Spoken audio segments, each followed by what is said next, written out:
Au Sénégal, au large de Dakar, et aujourd'hui je vais vous faire découvrir un bateau fantôme. C'est une des faces cachées de la marine marchande. En fait, ce sont des cargos ultra vétustes qui sont abandonnés par leurs propriétaires avec l'équipage encore à bord. Je crois que c'est lui là-bas, là, qu'on voit au bout. Voilà, c'est celui-là, le Honda. Regardez l'état de la coque. Oh là là là là là. Et à l'avant, c'est tout cabossé là. Il y a dû avoir une collision.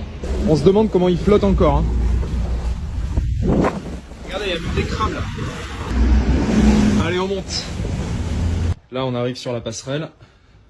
Le poste de pilotage. Tout est cassé. Il n'y a plus de moteur. On sent en marchant que c'est ultra fragile, que ça peut s'effondrer à tout moment. D'ailleurs, il y a carrément des trous dans le plancher. Là. Et là, il y a même de l'eau qui commence à remplir la coque. Avant d'être abandonné, ce bateau il transportait dans ses cales notamment des noix de cajou entre différents ports d'Afrique et de la nourriture pour les animaux. Le bateau il est ancré ici depuis le mois de février, donc ça fait presque 10 mois que l'équipage est livré à lui-même. Les propriétaires veulent pas s'en occuper parce que ça coûterait trop cher de le démanteler. Et le port de Dakar veut pas l'accueillir parce qu'il est en trop mauvais état. Donc la situation est complètement bloquée. Alors là, on a Emmanuel, le chef cuisinier qui est du Nigeria, en train d'essayer de faire sa lessive. Et Hussan Hitman, le capitaine du navire qui est syrien et qui n'a pas vu sa famille depuis 18 mois. Hanan, Rabi', Hanin. Ça, ce sont les enfants du capitaine. Ça, c'est le chef ingénieur, syrien aussi, qui est en train d'essayer de pêcher pour avoir quelque chose à manger. Alors pourquoi l'équipage ne part pas ?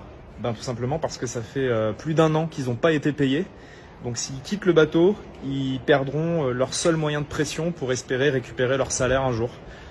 Donc ils sont bloqués. Et voilà ce qui est censé être le bateau de sauvetage, le canot de sauvetage. Comme il n'y a plus d'électricité, il n'y a plus de feu pour signaler la présence du bateau. Et c'est ultra dangereux parce que, comme vous le voyez, c'est une route maritime qui est très fréquentée. Donc la nuit, le bateau est complètement invisible et il y a des gros risques de collision. La salle de bain de l'équipage.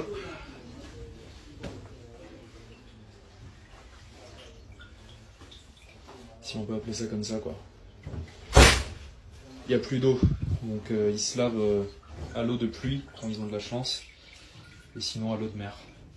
L'équipage me dit que c'est pas du tout un cas isolé, hein, qu'il y a plein de vieux cargos comme celui-ci livrés à eux-mêmes, avec des propriétaires qui disparaissent dans la nature et qui laissent l'équipage seul.